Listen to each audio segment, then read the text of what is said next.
do the example that's on the board. Maybe.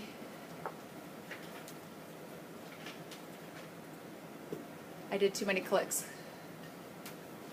Okay, now I should have it.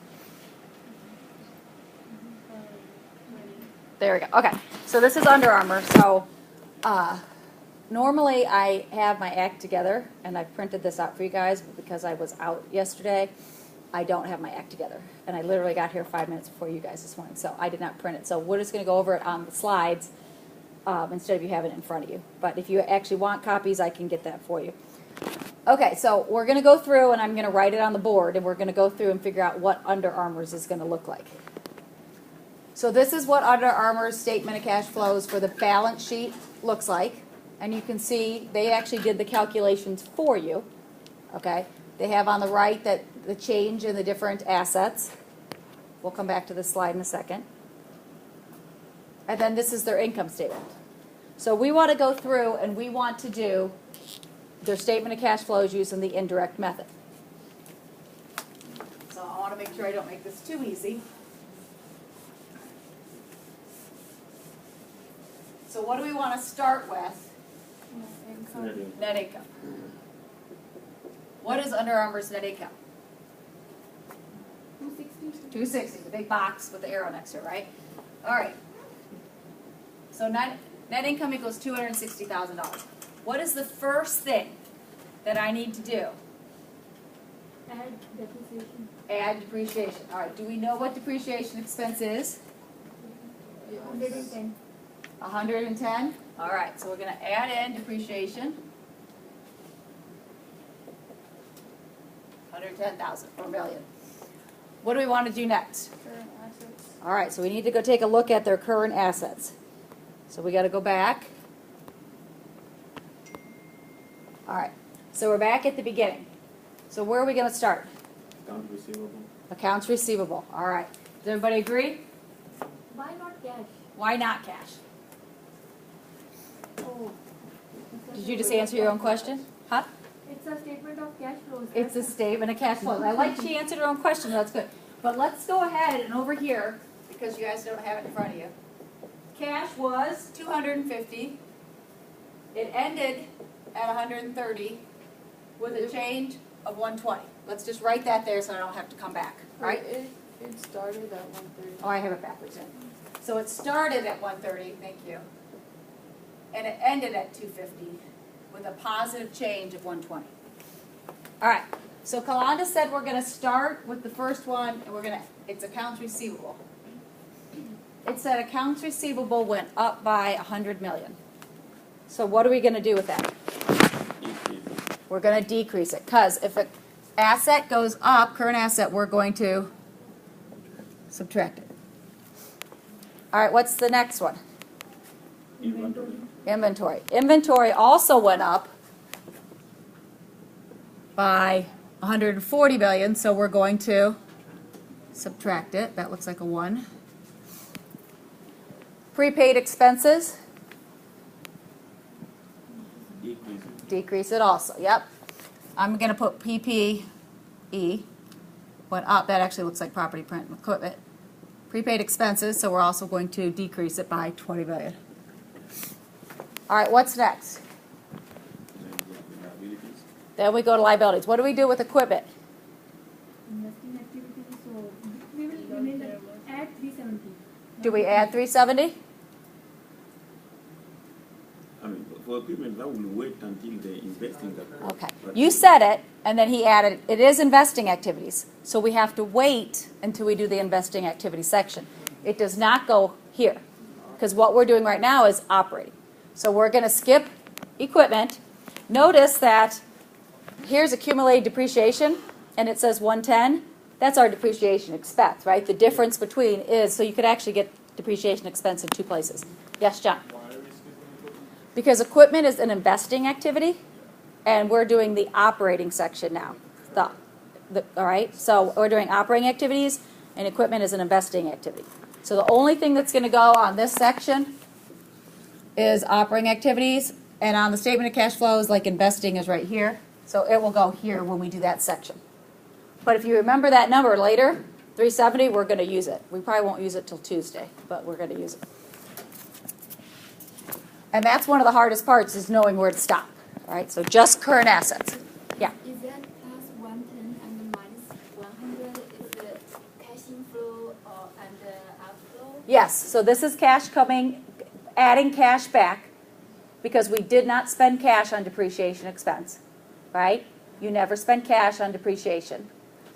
And this is accounts receivable, and since it went up, that means people owe us money, right? Which means we did not get cash.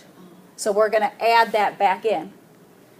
This is inventory. It went up, right? Which means we did not get cash. We spent cash, so we have to add that back in.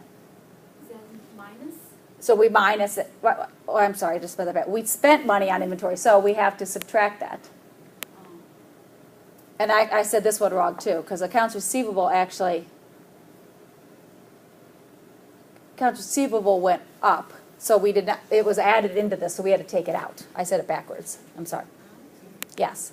We did not get any cash, so we have to take that cash out of net income.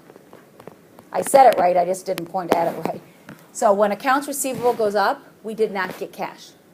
So we don't want it to be included in here. So we have to take it out, because revenue was included, but we didn't get any cash. Okay?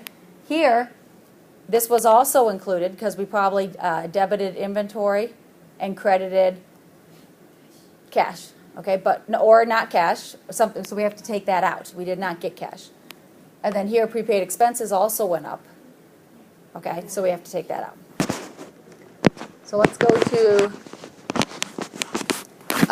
liabilities. So what happened with liabilities? Liabilities went up. If a liability went up, we spent, right? We probably did something like wages expense and wages payable, right? Which means we Increase the liability. increased the liability, but did we spend? We did not spend cash, but we decreased net income. So we need to, if the liability went up by 210,000, oops, accounts payable went up, we need to add it back. So do you understand that one? So it was like wages expense and wages payable.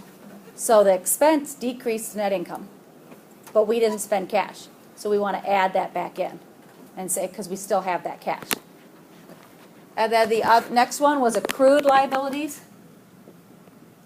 It went down, meaning that we probably paid, right? We debited accrued liabilities, we credited cash, but it did not come out of here because nothing affected the income statement. So we need to subtract $10 million. So again, we're looking, did cash actually affect the net income? And if it did, then we want to make sure it's subtracted or added back in. All right, where do we go next? We just stop there. We stop. That's our last current liability. So we will stop. So we have 260,000. We add depreciation. We add accounts payable. Those are the only two. And we subtract the rest.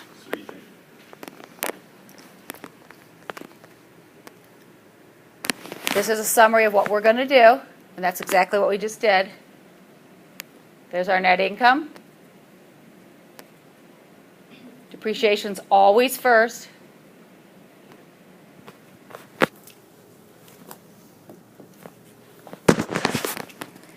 And there's our numbers, 310.